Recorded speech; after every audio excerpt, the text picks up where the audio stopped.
Hello students, कैसे हो आप लोग। आई होप सारे बढ़िया होंगे। लास्ट लेक्चर के अंदर अपन पॉलिनोमियल की बात कर रहे थे मैथ्स के अंदर, जो अपना विजय बैच चल रहा है कंप्लीटली यूट्यूब पर फ्री। उसके अंदर अपन मैथ्स के अंदर लास्ट लेक्चर में पढ़ रहे थे कि पॉलिनोमियल क्या होता है। उसके बाद अपन ने देखा कि पॉलिनोमियल की जीरो कैसे डिसाइड करे जाते हैं। फिर अपन ने ग्राफ वाले कुछ क्वेश्चंस किए। फिर बोर्ड के अकॉर्डिंग ग्राफ को कैसे डिनोट करना है, कैसे सीक्वेंस रखनी है, क्या क्या उसके अंदर स्टेप लेनी है, वो सारी चीजें अपन ने क्लियर करी। लास्ट लेक्चर के अंदर अपन ने एक चीज पढ़ी थी कि बेटा जो पॉलिनोमियल होता है, जो क्वाड्रेटिक पॉलिनोमियल होता है, क्वाड्रेटिक पॉलिनोमियल कौन सा होगा जिसमें वेरिएबल की पावर हमेशा दो होगी। दो होगी तो उसको अपन क्वाड्रेटिक पॉलिनोमियल लेते हैं। उसकी जो स्टैंडर्ड फॉर्म होती है वो ये होती है बेटा, a x square plus b x plus c equal to zero.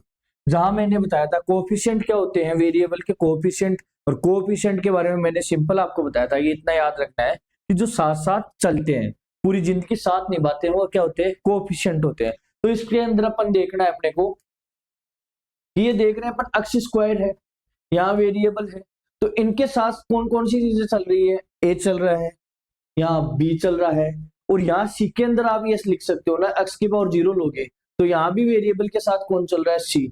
तो ये जो तीनों नंबर है, ये ए बी सी, ये क्या है, कोएफिशिएंट है। क्या है बेटा, कोएफिशिएंट है।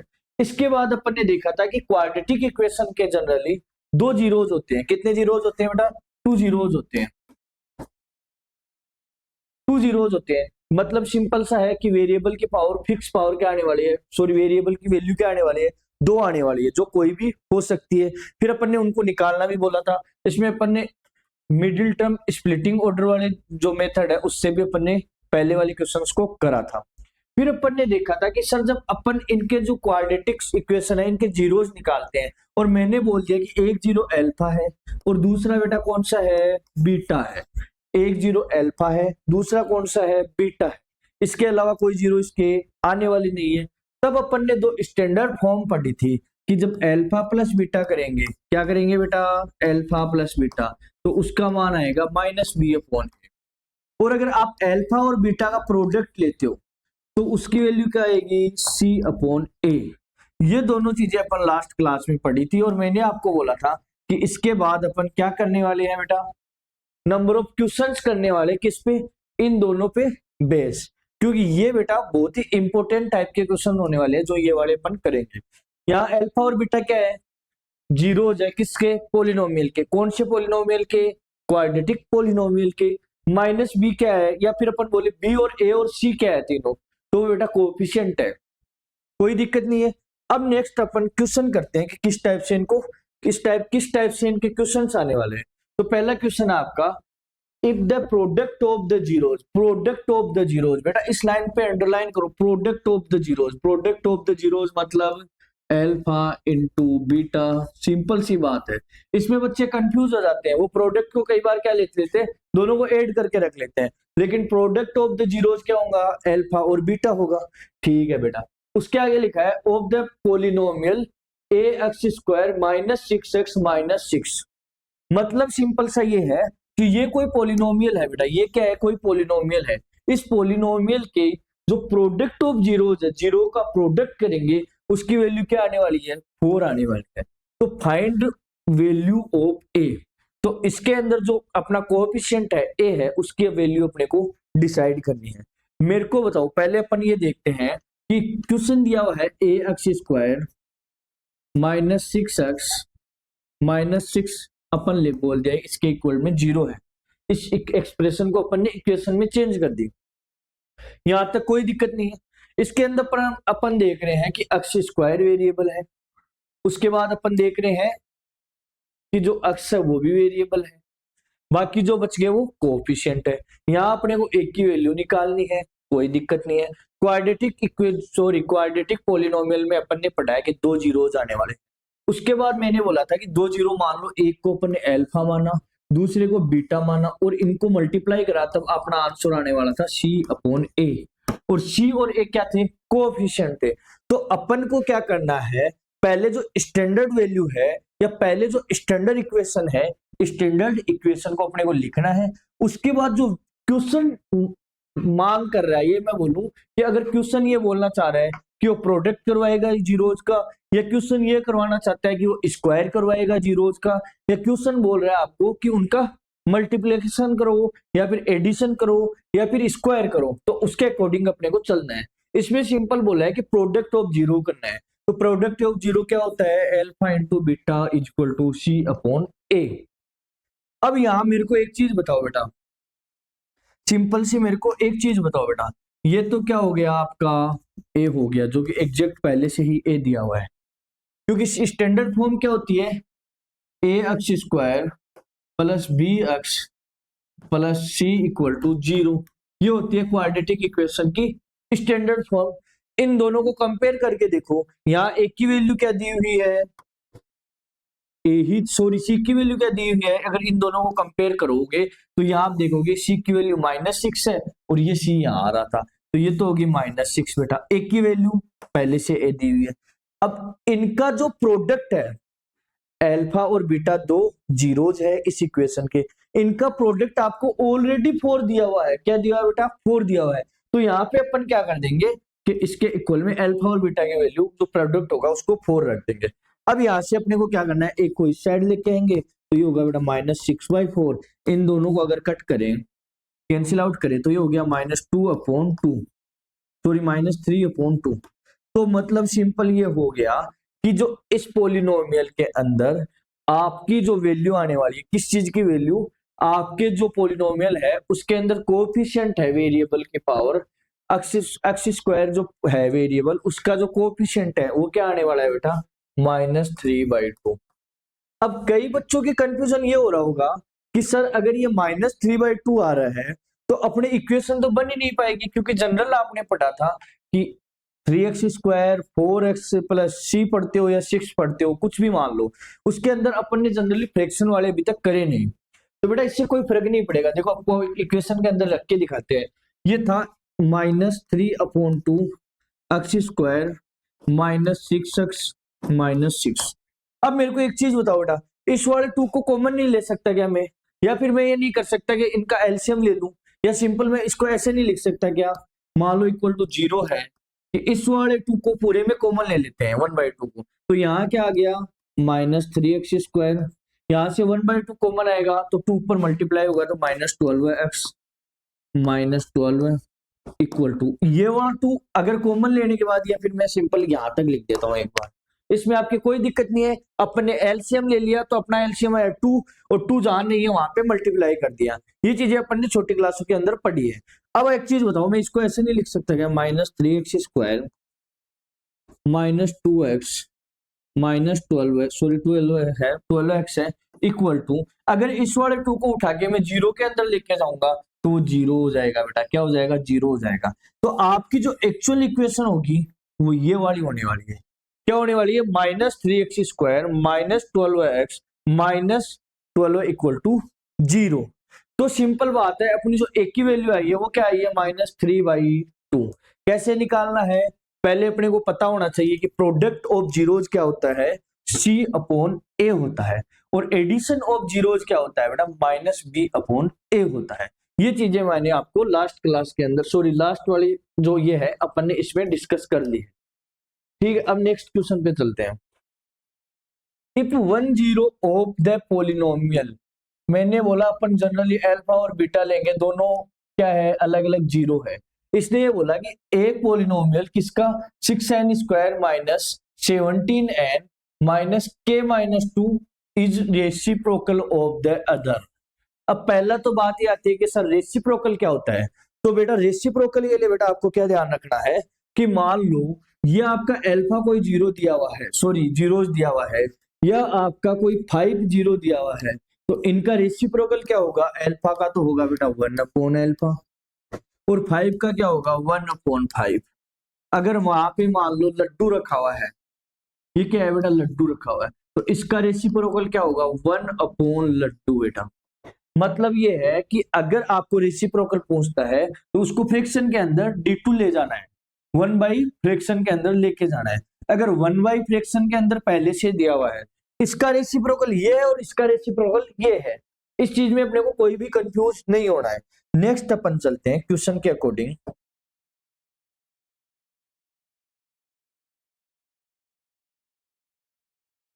आपको समझ में आ गया कि रेसिप्रोकल एक्चुअल में होता है। अब ये क्वेश्चन ये बोल रहा है, एक वन ऑफ जीरो पोलिनोमियल ये है is reciprocal of the other, मतलब कोई जीरो होंगे वो एक दूसरे के रेसिप्रोकल है। अब अपन ने बोला कि मान लो, क्या बेटा, मान लो कि मान लेते हैं अपन कि रेसिप्रोकल क्या है, अल्फा है, सॉरी जीरो है वो क्या है, एक जीरो है वो अल्फा है। अगर एक जीरो अल्फा है तो दूसरा जीरो क्या होने वाला है बेटा, इसका रेसिप्रोकल। और इसका रेसिप्रोकल क्या होगा, 1/अल्फा। इसमें कोई दिक्कत है क्या बेटा, नहीं है, क्योंकि मैंने अपने मन से मान लिया। आप चाहो तो अक्स मान लो, आप चाहो तो ए मान लो, आप चाहो तो बी मान लो, ठीक है बेटा। मैंने मान लिया कि इसका एक जीरो अल्फा है और दूसरा अपने आप क्या आ गया, 1/अल्फा, क्योंकि क्वेश्चन ने डिमांड करी है कि एक जीरो जो होगा दूसरा उसका रेसिप्रोकल होगा। इतना आपके समझ में आया। अब ये बोल रहा है कि के की वैल्यू बताओ। पहले तो मेरे को ये बताओ इस वाली क्वेश्चन को किससे कंपेयर करना है, a x square plus b x plus c से। यहां से देख के बताओ ए इक्वल टू आपको दिखाई दे रहा है 6, कोई दिक्कत है क्या इसमें, नहीं है बेटा। बी की वैल्यू आपको क्या दिखाई दे रही है, यहाँ पे एक्स की जगह एन दिया है, इसमें कंफ्यूज नहीं होना है। आई होप इतना तो आप कर लोगे बेटा। ये हो गया 37। सी की वैल्यू देखो बेटा, सी होता है जब स्टैंडर्ड फॉर्म होती है उसके अंदर सिंपल लिखा होता है कि प्लस सी होने वाला है, यहाँ पे तो नेगेटिव साइन है। पहले तो मेरे को ये बताओ इसको पूरे को उठा के अपन सी में नहीं लिख सकते क्या, -k-2, इस माइनस को अंदर लेके जाएंगे तो क्या हो जाएगा, k+2 और ये माइनस यहाँ, या फिर इसको ऐसे भी तो लिख सकता हूँ 2 - k। इस और इसके अंदर कोई दिक्कत है क्या, जो कोफिशिएंट है उनके मान के अंदर, उनकी वैल्यू के अंदर किसी को कोई दिक्कत है क्या बेटा, कोई दिक्कत नहीं है, क्योंकि सर डायरेक्ट अपने को पता है कि स्टैंडर्ड फॉर्म ये होती है। अगर स्टैंडर्ड फॉर्म अपने को पता है तो अपन उनको देख के उनको कंपेयर करके सिंपली निकाल लेंगे, ठीक है बेटा। अब मेरे को एक चीज बताओ, ये आ गई क्या, एबीसी की वैल्यू आ गई। इसने बोला कि दोनों जीरो जो है वो क्या होने वाले हैं, एक होने वाला वन सॉरी अल्फा एक होने वाला 1/अल्फा। ये मैंने बोला अपने मन से मानना है, और दूसरा रेसिप्रोकल के अकॉर्डिंग अपन ने क्वेश्चन की जो डिमांड थी उसके अकॉर्डिंग मानना है। अब मेरे को एक चीज बताओ, आपने ये नहीं पढ़ा क्या, alpha into beta equal to C/A। ये मैं बार बार आपको थोड़ी सी देर पहले मैंने पढ़ाया है, उससे पहले वाली क्लास में भी पढ़ाया है, तो आपको ये तो पता होना चाहिए। अब मेरे को एक चीज बताओ बेटा, अगर अल्फा और बीटा दो क्या थे बेटा, जीरोस थे, तो उनका मल्टीप्लीकेशन उनका प्रोडक्ट होता है वो होता है C/A। तो अपन ने अपने को पता है कि पहला तो अपन ने अल्फा मान रखा है, दूसरा बेटा 1/अल्फा है, इसको ऐसे नहीं लिख सकते क्या, C/A एक की जगह अपन लिखे, सी की वैल्यू क्या होगी 2 - k और एक की वैल्यू ऊपर ने क्या निकाली 6। इसमें कोई दिक्कत है क्या किसी को इसमें कोई दिक्कत है क्या। अब चलते हैं अपन इस इक्वेशन को सोल्व करने। यहां तक क्या हुआ, कुछ हुआ, आपको सारी चीजें मैंने बेसिक से बताई है, अलग अलग फॉर्मूले को लिखकर बताई है, कोई दिक्कत मेरे हिसाब से आनी नहीं चाहिए। अब अपनी इक्वेशन बनी, मेरे को एक चीज बताओ कि अपना जो ये है कि 1/3 या फिर मैं ये बोलूं कि 3/3 की वैल्यू क्या होगी, कट के 1 होने वाले, कैंसिल आउट होके। तो सिंपल यहाँ 1/अल्फा इंटू 1/अल्फा इंटू 1 सॉरी अल्फा इंटू 1/अल्फा है, तो यहाँ से ये दोनों एक दूसरे को कैंसिल आउट कर देंगे। तो इस साइड तो क्या बचा, ये आपका 1 बचा। दूसरी साइड अपन ने देखा कि 2 - k/6 बच रहा है। अगर इस 6 को इस साइड लेके आओगे तो ये हो गया 6 = 2 - k। अगर मैं एक काम करूं डायरेक्ट, अगर मैं इस इक्वेशन के अंदर एक काम करूं तो मेरे को बताना कोई दिक्कत है क्या आपको। मैंने बोला 6 तो है जैसे है, यहां से मैंने माइनस कॉमन ले लिया, तो ये क्या हो गया बेटा -2 प्लस का k हो गया। इसके अंदर किसी को कोई दिक्कत है क्या, ध्यान से देखो, कुछ गड़बड़ करी क्या अपन ने, सिंपल पहले दिया हुआ था उसको थोड़ा सिंप्लीफाई करके ऐसे लिख दिया, माइनस वापस मल्टीप्लाई होगा तो सेम चीजें बनने वाली है। यहां से मेरे को बताओ मैं इस माइनस को इस साइड लेके आ सकता हूँ क्या, आ सकता हूँ। तो मैंने ये लिख दिया -6 = -2 प्लस का k, और अगर ये -2 इधर आएगा तो k = -4 आने वाला है। यही आपका आंसर है बेटा, क्या है, यही आपका आंसर है, क्योंकि अल्टीमेटली अपने को k की वैल्यू तो पूछी थी। के की वैल्यू अपन ने डिफाइन कर दी, और वो कैसे डिफाइन करी बेटा कि के की वैल्यू डिफाइन करने के लिए बेटा अपन ने क्या करा, पहले अल्फा और बीटा का जो प्रोडक्ट होता है उसकी वैल्यू लिखी। पहले अपने को ये पता होना चाहिए कि अगर अपन ने एक जीरो को आम माना है तो दूसरा जीरो क्या होगा, 1 आम ही होगा। उसका रीजन क्या है, क्योंकि दोनों एक दूसरे के रेसिप्रोकल है, और ये रेसिप्रोकल की डिमांड ना आपकी है ना मेरी, ये डिमांड किसकी है, क्वेश्चन की, और क्वेश्चन से बड़ा कुछ भी होने वाला नहीं है। उसकी डिमांड को ही तो अपने को फुलफिल करना है, तो वहां से अपन ने इस टाइप से सीक्वेंस वाइज चीजें कवर कर ली। अब चलते हैं अपन नेक्स्ट क्वेश्चन की ओर। आई होप आपको अच्छे से समझ में आ रहा होगा, क्योंकि अपन हर चीज को 5 बार एक्सप्लेन कर रहा हूं। अगर अभी भी आपको नहीं समझ में आ रहा तो बेटा फिर कमेंट के अंदर बोलना, दोबारा करेंगे, और तो क्या कर सकते हैं। चलो ये वाला देखते हैं अपन। पहले तो ये बताओ एक्स स्क्वायर, इसको आपको थोड़ा सा अजीब नहीं लग रहा क्या, सर ये पोलिनोमियल ही कौन सा है, मेरे को तो यही नहीं पता चल रहा कि सर ये पोलिनोमियल बन कौन सा रहा है, मेरे को तो यही नहीं पता चल रहा। तो क्या करे बेटा, क्या करे कि ये पोलिनोमियल बन जाए, क्या करे कि इसके अंदर अपन को फाइंड द वैल्यू ऑफ ए पूछी है, zero of the polynomial A square plus 9 और एन 2 है, यहाँ पे ये बेटा एन स्क्वायर में है, थोड़ी सी इसमें प्रिंटिंग मिस्टेक है, एन स्क्वायर में। अब मेरे को एक चीज बताओ, आपको ये पोलिनोमियल सा लग रहा है क्या? अगर मैं इसको ऐसे लिख दूं कि इस वाले एन स्क्वायर को अंदर गुणा करूं तो ये ऐसे नहीं आ गया, N square sorry A square into N square, इसमें कोई दिक्कत है क्या? Plus 9 N square plus 13 N plus 6 A. मेरे को बताओ यहाँ ए क्या है, पहले तो ये ध्यान दो, ए यहाँ पे बेटा वेरिएबल है। अब की बार ए क्या है यहाँ पे, सॉरी वेरिएबल नहीं, कांस्टेंट है, कोएफिशिएंट है। क्या है? कोएफिशिएंट है। कोएफिशिएंट क्या है? ए कोएफिशिएंट है आपका, ये जो ए है आपका, जो ये ए है आपका, जो ये ए है, ये क्या है? कोएफिशिएंट है। इसको अपने को वेरिएबल नहीं मानना। यहाँ वेरिएबल कौन है? ये एन आपका वेरिएबल है, एन आपका वेरिएबल है। ये देखो, ये देखो, ऐसे नहीं बन रहा कि दो वेरिएबल का स्क्वायर है। अगर स्क्वायर आ रहा है तो बेटा कौन सा हो गया? क्वाड्रेटिक पोलिनोमियल हो गया। कौन सा हो गया? Quadratic polynomial. क्यों हो गया? क्योंकि अगर वेरिएबल की पावर 2 है तो सिंपल बात है वो क्वाड्रेटिक पोलिनोमियल है। तो यहाँ वेरिएबल एन है, एन है, और जो कोएफिशिएंट है वो ए है। मतलब सिंपल सा हो गया कि यहाँ सी की वैल्यू कितनी दिख रही है अपने को? 6a। ये पूरी क्या है? सी की वैल्यू होने वाली है बेटा, सी की वैल्यू होने वाली है। अब चलो मैं इसको ऐसे नहीं लिख सकता क्या?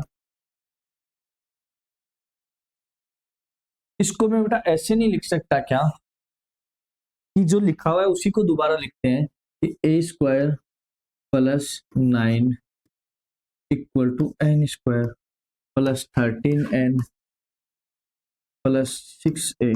ये अपना दिया हुआ है। स्टैंडर्ड लिख के देखते हैं, क्योंकि अपने को पता है एन स्क्वायर आ रहा है मतलब क्वाड्रेटिक पोलिनोमियल है। उसकी स्टैंडर्ड वैल्यू क्या होती है बेटा? A x square plus b x plus c. अब इन दोनों को कंपेयर कराओ। पहले बात करते हैं एक की।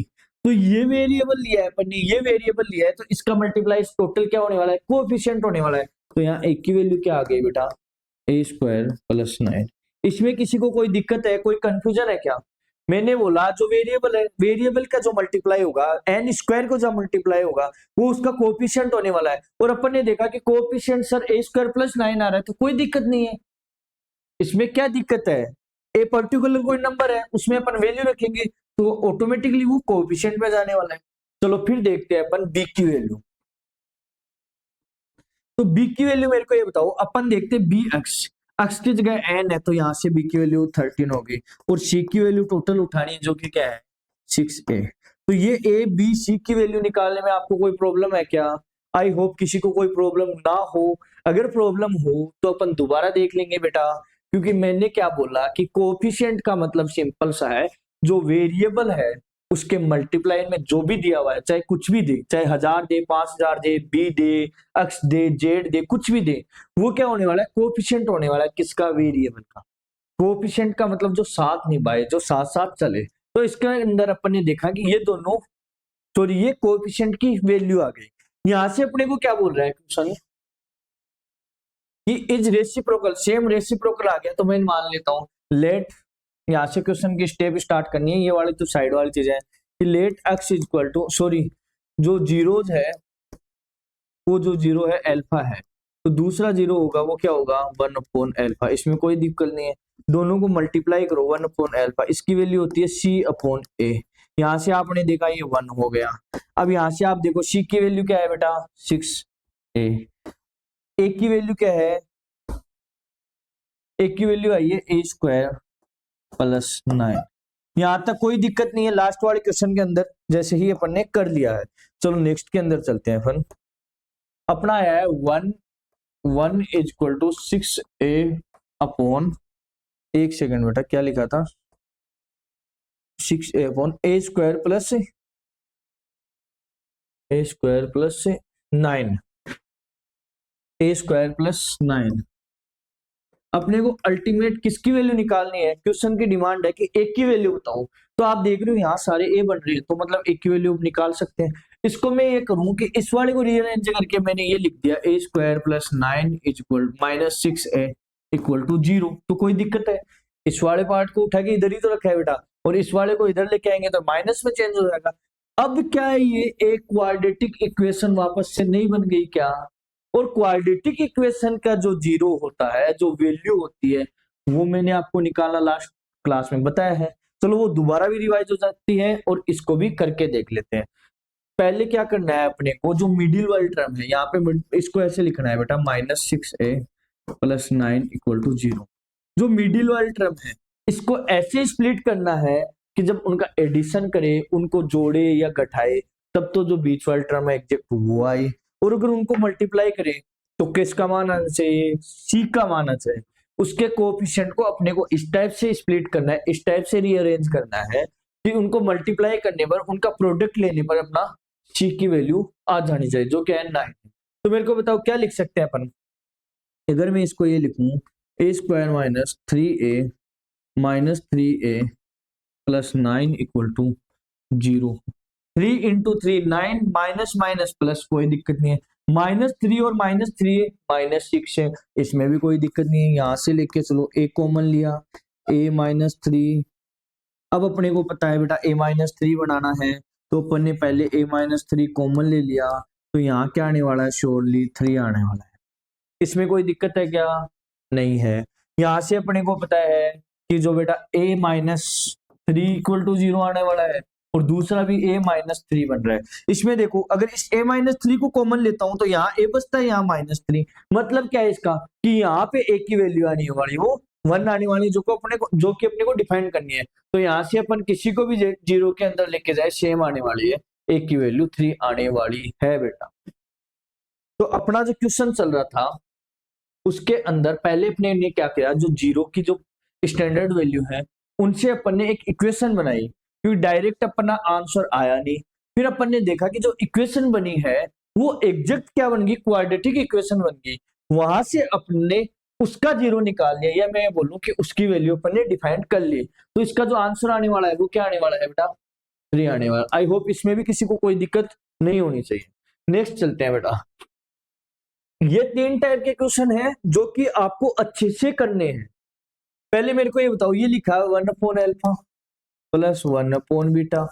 इसको ये नहीं कर सकता दोनों का एलसीएम ले लूं, तो अल्फा और बीटा दोनों का एलसीएम आ गया, तो ये क्या हो गया बेटा, यहाँ बीटा हो गया, यहाँ अल्फा हुआ। कैसे हुआ मैं दोबारा समझाता हूँ आपको कि सर यहाँ ये लिखा हुआ है कि 1/अल्फा + 1/बीटा। अपन ने क्या करा कि इन दोनों का एलसीएम ले लिया, जो कि आएगा अल्फा बीटा, क्योंकि दोनों में कोई भी चीज कॉमन नहीं है। अब मेरे को बताओ अल्फा से इसको डिवाइड करोगे तो क्या बच गया, बीटा। एलसीएम लेना आता है और इधर अल्फा, मतलब क्या हो गया कि अपनी जो वैल्यू आएगी 1/अल्फा और 1/बीटा का मान अपन क्या ले सकते हैं कि अल्फा + बीटा और अल्फा × बीटा। और इन दोनों की वैल्यू अपने को पता है, कैसे पता है, अल्फा और बीटा को अपन क्या लिख सकते हैं बेटा, -B/A, और अल्फा बीटा को C/A। यहाँ से A आपका कैंसिल हो जाएगा, तो ये आ गया -B/C। ये भी आपकी एक स्टैंडर्ड वैल्यू है, और किसकी वैल्यू है, 1/अल्फा और 1/बीटा की वैल्यू ऐसे आई है। कैसे क्या हुआ, मैंने सारी प्रोसेस आपको बता दी। अब चलते हैं कि 1/अल्फा + 1/बीटा, इसकी वैल्यू अपन ने पहले लिख ली, क्या लिखी बेटा, -B/C आएगा, क्योंकि एग्जैक्ट यही वाली चीजें हैं, 1/अल्फा + 1/बीटा। इसके माइनस में लिखा हुआ है -2 अल्फा इंटू बीटा। अब मेरे को एक चीज बताओ बेटा, इस alpha plus beta, alpha into beta का प्रोडक्ट को भी तो लिख सकते हैं ना, माइनस बी अपॉन सी माइनस 2 इंटू बेटा सी अपॉन ए। इसमें कोई दिक्कत है क्या? कोफिशिएंट की वैल्यू अपने को दी गई है, वहां पे सीधी वैल्यू रखनी है, इससे आंसर ऑटोमेटिकली आने वाला है। तीसरे में चलते हैं, अल्फा प्लस बीटा, ये बेटा थोड़ा इंपॉर्टेंट है। आपको इसके अंदर कुछ नहीं दिखाई दे रहा कि सर क्या कॉमन ले, क्या एलसीएम ले, क्या कुछ करें, मेरे को तो कुछ समझ में ही नहीं आ रहा है। तो बेटा अपने को ध्यान से देखना है। आपने एक चीज पढ़ी है क्या? वो तो पढ़ी है क्या, इसका मतलब आपने पढ़ी नहीं तो फिर कुछ नहीं पढ़ा, ये बताओ मेरे को। अगर ये बोलूं मैं कि 3, या फिर मैं ले लेता हूं कोई वेरिएबल a प्लस बी का होल स्क्वायर करें, तो इसकी वैल्यू क्या आने वाली है?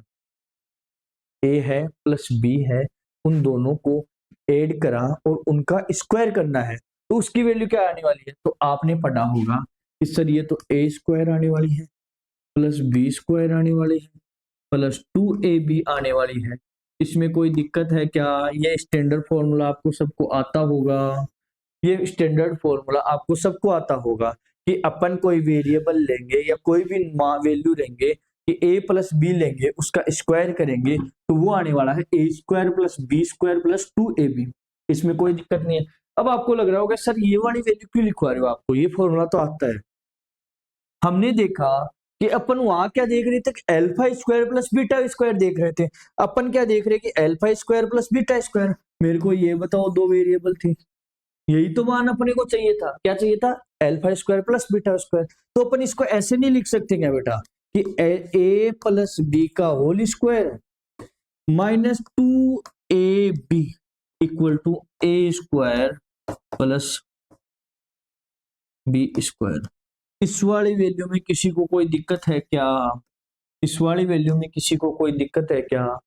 नहीं है दिक्कत। क्यों नहीं है सर? कि ये फॉर्मूला था, इसमें अपन ने a स्क्वायर बी स्क्वायर को एक साइड रख लिया, बाकी सारी चीजें थी उनको इस साइड ला दिया। अब मेरे को एक चीज बताओ, इस वाले को भी तो अपन ऐसे लिख सकते हैं। एक बार ये देखो, मान लो अल्फा प्लस बीटा है, उनका स्क्वायर करेंगे तो ये आएगा alpha square plus beta square plus 2 alpha into beta. कोई दिक्कत नहीं है सर। यहां से मैं ऐसे लिखूं कि अल्फा प्लस बीटा का whole square minus 2 alpha into beta equal to alpha square plus beta square. मतलब इस वाले पार्ट को उठा के इस साइड ले आया, कोई दिक्कत नहीं है। अब मेरे को बताओ, अपने को वैल्यू किसकी निकालनी थी? अपने को वैल्यू किसकी निकालनी थी? इसी की तो निकालनी थी। इसी वैल्यू को तो अपने को डिफाइन करना है। ये देखो alpha square plus beta square, ये देखो alpha square plus beta square. इसकी वैल्यू आई अल्फा प्लस बीटा का whole square minus 2 alpha into beta.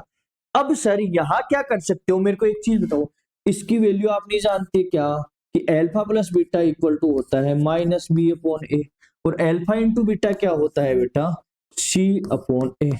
और यही तो अपने को alpha square plus beta square चाहिए बेटा।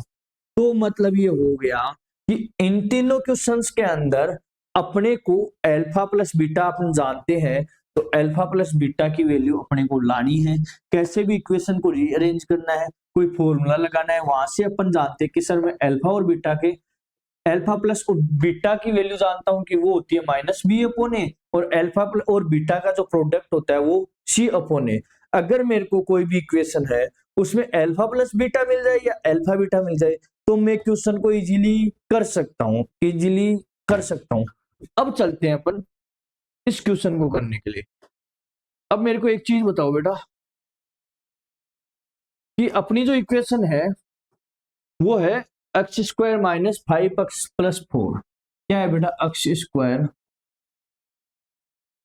Minus 5x plus 4 equal to 0।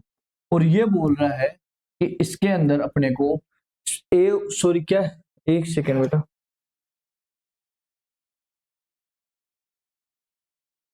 तो अपने को ये पूछ रहा है अभी कि एक तो अपने को बतानी है, पहला क्वेश्चन तो है 1 upon alpha plus 1 upon beta की वैल्यू। इसकी मैंने अभी आपको लिखाया था, इसको अपन ऐसे लिख सकते हैं alpha plus beta upon alpha beta.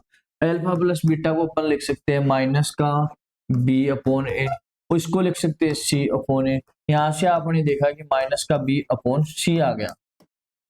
क्या आ गया बेटा? माइनस का बी अपॉन सी, क्योंकि ये दोनों कैंसिल आउट हो गए। यहाँ तक कोई दिक्कत नहीं है। चलो इसके अंदर वैल्यू रखने में क्या दिक्कत है? वन अपॉन एल्फा, ये वन अपॉन सॉरी बीटा आपका।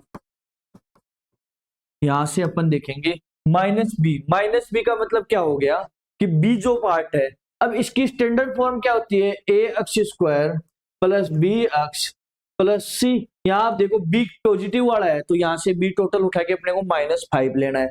माइनस माइनस पहले से है, तो ये हो गया बेटा +5। कोई दिक्कत है क्या? पहले माइनस एग्जैक्ट पहले जो इक्वेशन है अपना, जो एफ ऑफ एक्स है उसके अंदर माइनस अगर दिया हुआ है, तो जो अपना बी है उसको भी अपने फॉर्मूले से में स्टैंडर्ड फॉर्म के अंदर भी अपन बी अपॉन सी देख रहे हैं। तो माइनस माइनस दोनों क्या हो गए? प्लस हो गए। एक सी की वैल्यू क्या है? यहाँ पे 4 है। तो आपका जो 1 upon alpha plus 1 upon beta है, उसकी वैल्यू क्या होने वाली है बेटा? 5 अपॉन 4। इसके अंदर किसी को कोई दिक्कत नहीं है। नेक्स्ट चलते हैं बेटा। ये क्वेश्चन था x square -5x plus 4, x square -5x+4। अपन ने पहले वाला कर लिया। सेकंड क्या डिमांड कर रहा है क्वेश्चन की डिमांड, सबकी डिमांड। क्वेश्चन ने जो बोला वही अपने को करना है। क्वेश्चन बोल रहा है कि मेरे को बताओ कि 1 upon alpha plus 1 upon beta plus 2 alpha और बीटा की वैल्यू क्या होगी।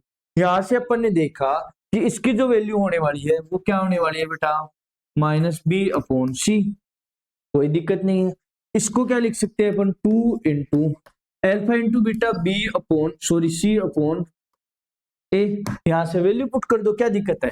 -b का मतलब है -5 अपॉन सी की वैल्यू क्या है? 4 प्लस 2 इंटू सी की वैल्यू क्या है बेटा? 4 और ए की वैल्यू क्या है? 1 है। यहाँ पे कोई कोएफिशिएंट नहीं है तो अपन 1 लेके चल सकते हैं। यहाँ से देखो माइनस माइनस प्लस हो गया, तो ये आ गया 5 और 4 प्लस 4 इंटू 2 8 आ गया। यहाँ से अगर अपन एलसीएम लेंगे तो इसमें एलसीएम क्या आने वाला है बेटा? 4 आने वाला है। तो ये तो आपका 5 हो गया और उस साइड जाके 8 चौक 32 32। तो यहाँ से आप देखोगे 37/4 इसका आंसर एग्जैक्ट आने वाला है। और ये आंसर किसका आया है बेटा? ये आंसर किसका आया है बेटा? ये आंसर आया है upon 1 upon alpha 1 upon alpha plus L2 alpha into beta 1 upon alpha plus 1 upon beta plus 2 alpha beta. इसकी वैल्यू आई है वो क्या आई है? 37/4। कैसे निकाली? कि alpha plus beta 1 upon alpha plus 1 upon beta का अपन ने एलसीएम लिया। वहां से अपन ने देखा कि इसकी वैल्यू बन रही है बेटा कि alpha plus beta upon 1 alpha और 2 बीटा। यहाँ से अपन ने पता है अपने को कि एल्फा और बीटा का जब एडिशन करते हैं, किसका बेटा? एल्फा और बीटा का, तब अपना आता है सी upon a sorry -b upon a. और जब प्रोडक्ट करते हैं तो सी अपॉन ए है। तो कैसे भी करके हर क्वेश्चन के अंदर कैसे भी करके अपने को एल्फा प्लस बीटा और एल्फा इंटू बीटा बनाना है, यही अपने को ध्यान रखना है। तो यहाँ से आपकी वैल्यू क्या आ गई? 37/4। कैसे आया? हर चीज मैंने स्टेप वाइज आपको बता दी है बेटा। नेक्स्ट चलते हैं अपन। जो लास्ट अपना बन रहा था इसी क्वेश्चन को यही कर लेते हैं, या आपने उतारना क्या है बेटा? पॉज करो वीडियो को, देखो बार बार, एनसीईआरटी से प्रैक्टिस करो। एनसीईआरटी सबको रखनी है, जो बुक है आपकी वो जो स्टैंडर्ड आपको बुक दी हुई है वो सबको रखनी है, ठीक है। अब अपन यहां से चलते हैं कि लास्ट क्या बोल रहा था। ये लास्ट बोल रहा था बेटा, ये क्वेश्चन कहाँ रह गया आपका? क्वेश्चन ही खो गया क्या?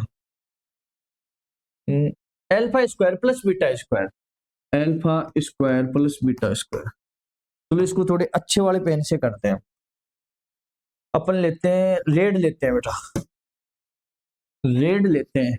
तो alpha square plus beta square पूछा मैंने, इसकी वैल्यू क्या बताई बेटा? कि एल्फा प्लस, ये फॉर्मूला ऑलरेडी आपको डायरेक्ट याद होने चाहिए, एल्फा प्लस बीटा का whole square minus 2 alpha into beta equal to आ गया alpha square plus beta square. कैसे आया, क्या आया वो मैंने लास्ट टाइम प्रूव करके आपको बता दिया है। एल्फा प्लस बीटा का मान क्या होता है? -b अपॉन ए का whole square plus minus sorry 2 into alpha beta क्या होता है? c upon A. ये जो आपको पता है और ये वैल्यू आपको निकालनी है, तो अपन इसको ऐसे लिख देते हैं। अब देखो मेरी बात, यहाँ तक कोई दिक्कत नहीं है। बी की वैल्यू यहाँ से क्या उठाएंगे, माइनस माइनस 5 और ए की वैल्यू 1, इसका स्क्वायर माइनस 2 इंटू सी की वैल्यू क्या आएगी 4 और ए की वैल्यू 1 है, equal to alpha plus beta का होल सॉरी स्क्वायर। यहाँ से आप देख रहे हो 25 आ गई, कोई दिक्कत है क्या? ये माइनस का 8 आ गया, दोनों 2 और 4 मल्टीप्लाई होगा तो माइनस का 8 आ गया, equal to alpha square plus beta square, जो कि अपने को वैल्यू निकालनी है।